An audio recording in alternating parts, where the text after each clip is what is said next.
Engineering, Alistair Brown, for a look at some new tools that will make level design a much smoother process where rendering is concerned.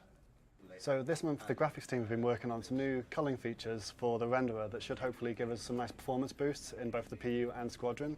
I'll give you a quick demo of what we're talking about. So what the artists currently do when they have a level like this, which is the Idris hangar, they have to chop up each room into small sections here, like you can see.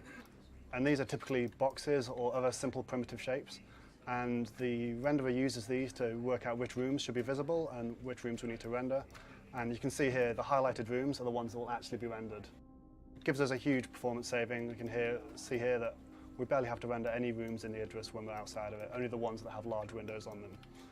However, the simple shapes we have to use is really limiting for the artist, especially when they have such a complicated ship, and especially when they have to pack them in so tightly inside the hull. So one of the improvements we've made is to allow them to have overlapping shapes, and if I can show you how important this is for us.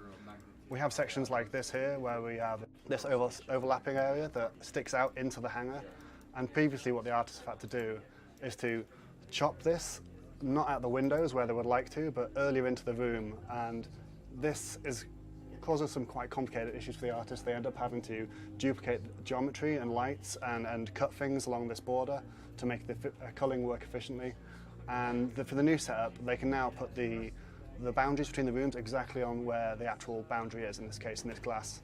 And I've got an example of this over here. So this is the new setup for this area, where you can see that the windows correctly, the wall is a diagonal and the windows correctly protrude into the hangar.